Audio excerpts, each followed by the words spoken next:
नमस्कार, मैं हूं विजय दिवाकर और आप देख रहे हैं हमारा यूट्यूब चैनल विजय दिवाकर में आप सभी का बहुत बहुत हार्दिक अभिनंदन और स्वागत है। मैं कक्षा 10वीं के अक्टूबर असाइनमेंट तीसरा का सभी विषय का आंसर अपने चैनल पर डाल दिया हूं। आप देख सकते हैं आपकी स्क्रीन पर हिंदी विषय का कक्षा 10वीं का आंसर उपलब्ध है। आप देख रहे हैं स्क्रीन पर। इसके डिस्क्रिप्शन बॉक्स में जाइए, गणित, संस्कृत, आपको अंग्रेजी का, विज्ञान का, सारे सब्जेक्ट के असाइनमेंट का उत्तर मिल जाएगा कक्षा 10वीं और 12वीं का। फिलहाल अभी आप देखिए असाइनमेंट तीसरा विषय हिंदी कक्षा 10वीं प्रश्न पहला। छत्तीसगढ़ की जनता के बीच वीर नारायण सिंह की लोकप्रियता के कोई 3 कारण लिखिए। ये 3 नंबर का सवाल है। तो प्रथम कारण है शहीद वीर नारायण सिंह निर्भीक, दृढ़, चरित्रवान और ईमानदार थे।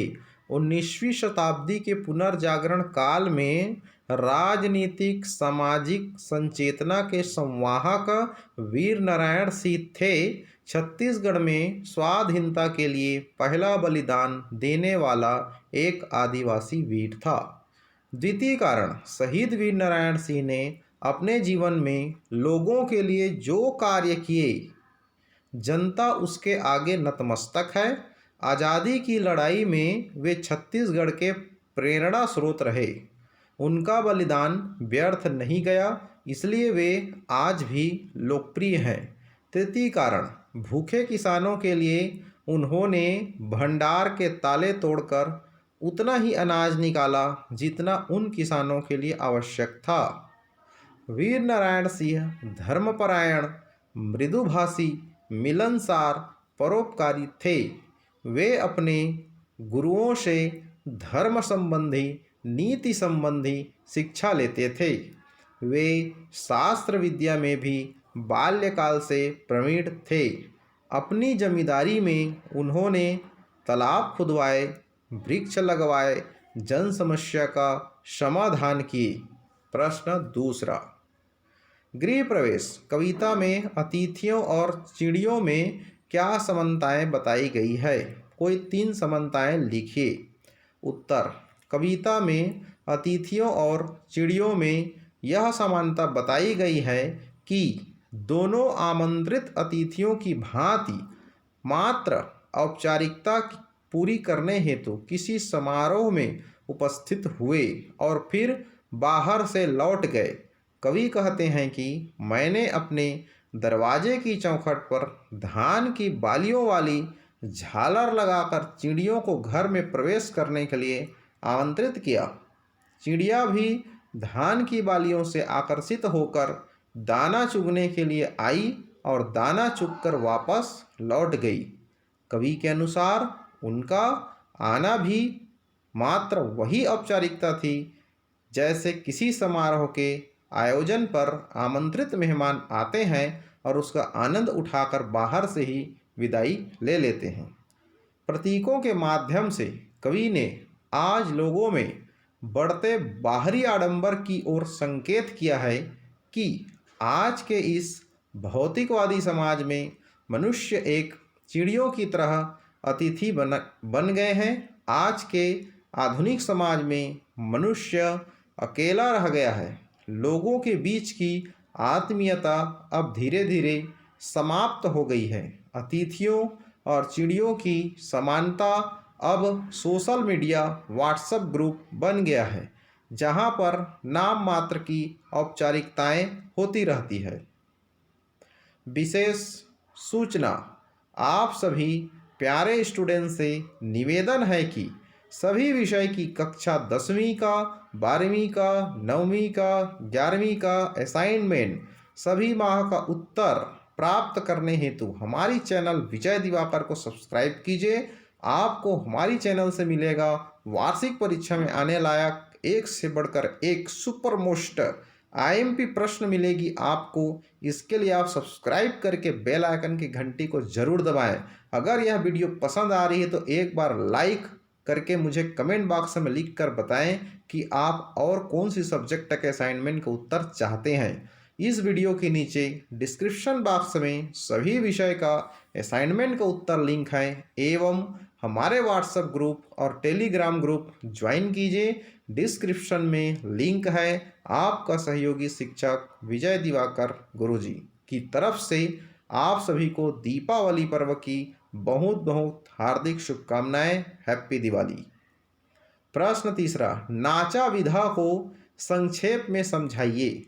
छत्तीसगढ़ के लोक नाट्यों की एक प्रमुख विधा है नाचा विधा। नाचा अत्यंत ही सशक्त और लोकप्रिय विधा है। इसमें पुरुष ही महिला के वेश में परी बनकर गाते और नाचते हैं।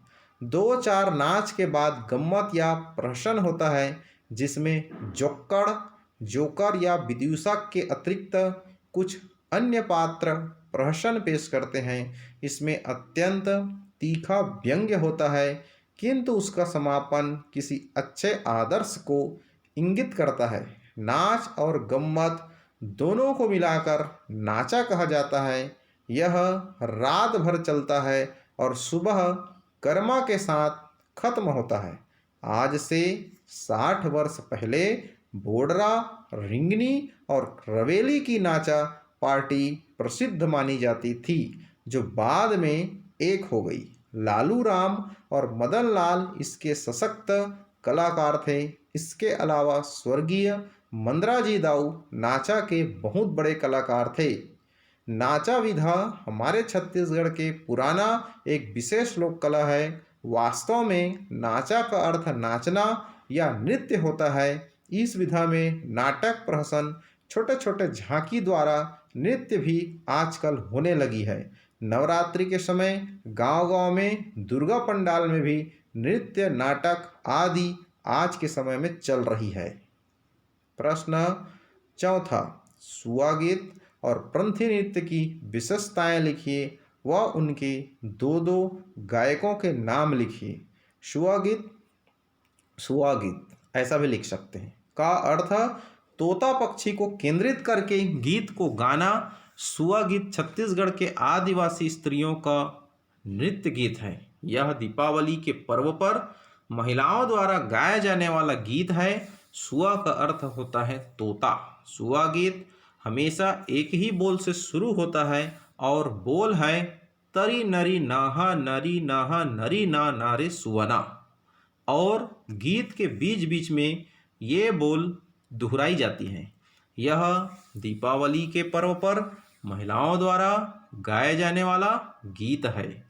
इसमें शिव पार्वती का विवाह मनाया जाता है। मिट्टी के गौरा गौरी बनाकर उसके चारों ओर घूमकर सुआ गीत गाकर सुआ नृत्य करते हैं। कुछ जगहों पर मिट्टी के सुआ तोते बनाकर यह गीत गाया जाता है।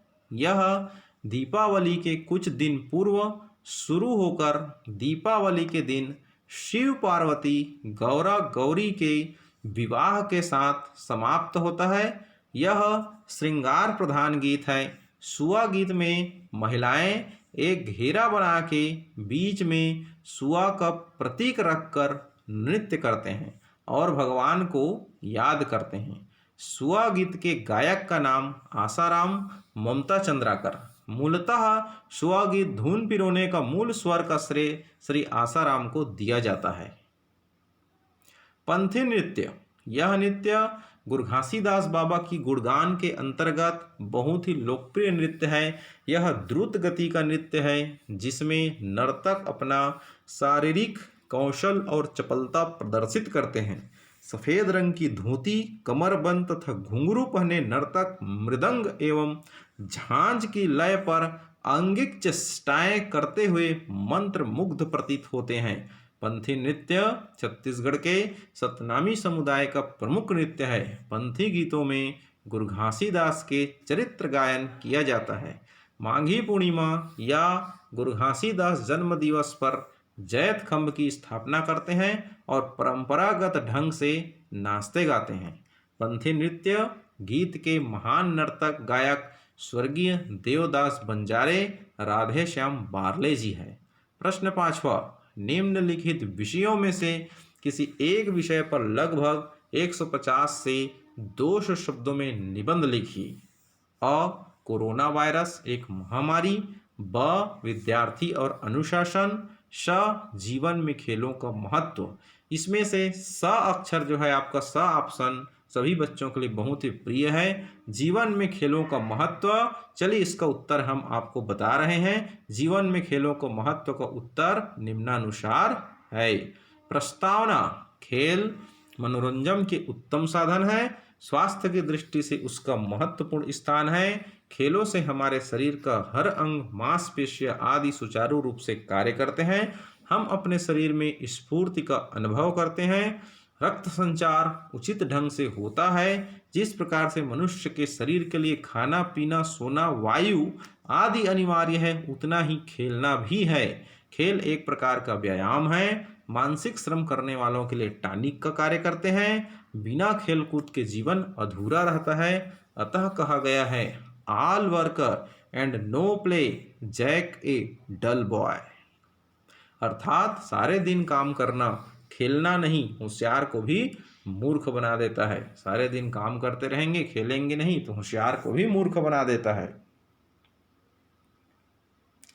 खेल प्रतियोगिता हेतु वर्तमान परिवेश में खेलों का महत्व बहुत बढ़ गया है। प्रतियोगिताओं के कारण क्षेत्र व्यापक हो गया है। इसी स्पर्धा के कारण मानव जीवन और संपूर्ण विश्व एक खेल का मैदान बन गया है। हर किसी में अपनी रुचि के खेल में पारंगत होने की होड़ लगी रहती है।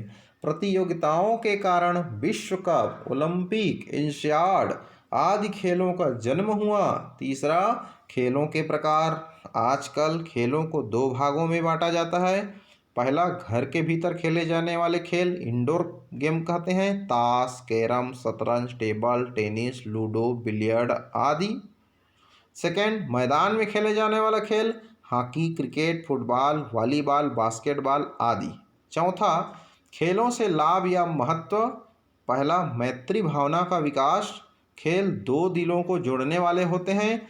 बड़ी प्रतिस्पर्धा के साथ खेलते हुए अंत में जीतने वाले हारने वाले को गले लगाते हैं, बधाई देते हैं। परस्पर प्रेम और भाईचारे की भावना में वृद्धि होती है। अतः खेल मैत्री और बंधुत्व के प्रतीक है।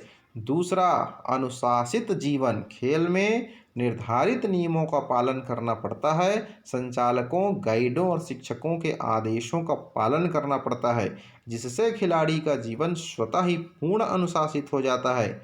तीसरा, मनोरंजन के साधन। खेल मनोरंजन की सामग्री जुटाते हैं। खिलाड़ियों और खेल प्रेमियों दोनों को ही मनोरंजन मिलता है। ऐसे लोगों को भाग्यहीन कहना चाहिए जो खेल से प्राप्त मनोरंजन के महत्व को नहीं जानते।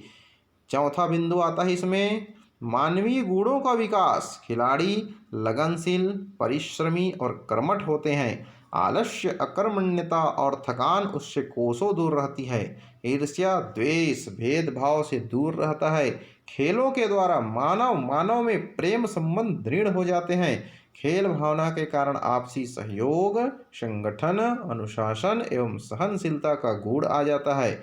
विजय की दशा में उत्साह और हारने की स्थिति में सहनशीलता का भाव आ जाता है। यश और मान में वृद्धि। खेलों से केवल खिलाड़ियों का ही मान सम्मान नहीं होता, अपितु देश, समाज, जाति के नाम में वृद्धि होती है। खेलों के लिए स्थानीय, राष्ट्रीय और अंतर्राष्ट्रीय स्तर पर पुरस्कार घोषित किए जाते हैं। ओलंपिक खेलों में अधिक से अधिक पदक प्राप्त करने वाले देशों के गौरव में अभिवृद्धि होती है। खिलाड़ियों को जनता का स्नेह और आशीर्वाद प्राप्त होता है। सरकार द्वारा किए गए प्रयत्न। खेलों के विकास के लिए भारत सरकार ने खेल मंत्रालय स्थापित किया है। यह मंत्रालय क्षेत्रीय, प्रादेशिक, राज्य एवं राष्ट्रीय स्तर पर खेल प्रतियोगिताओं का आयोजन करता है। उत्तम खिलाड़ी का खेल के आधार पर चयन करके प्रशिक्षण की व्यवस्था करते हैं। खेल की उत्तम सामग्री निर्माण एवं क्रय करने के लिए अनुदान और ऋण प्रदान करता है। उपसंहार, खेलों से जीवन महान बनता है। हम समाज तथा देश में महत्व प्राप्त करते हैं। उत्साह के साथ जीवन के क्षेत्र में आगे बढ़ते हैं। मानव जीवन संपन्न और खुशहाल बनता है। हर विकसित देशों में खेलों का अधिकाधिक विकास हो रहा है, जिसके कारण वे अंतर्राष्ट्रीय प्रतियोगिताओं में अधिक से अधिक पदक प्राप्त करते हैं। हमें भी अपने देश में अधिक से अधिक खिलाड़ी तैयार करने के लिए खेलों को प्रोत्साहन देना चाहिए। इसके लिए बचपन से ही बच्चों को विविध खेलों का अभ्यास कराना चाहिए, जिससे उनका शारीरिक, मानसिक और बौद्धिक विकास होता रहे। चलिए आप सभी को आपके सहयोगी शिक्षक विजय दिवाकर की तरफ से दीपावली पर्व की बहुत बहुत हार्दिक शुभकामनाएं, बधाई, हैप्पी दिवाली। जय हिंद, वंदे मातरम, जय भारत, जय छत्तीसगढ़।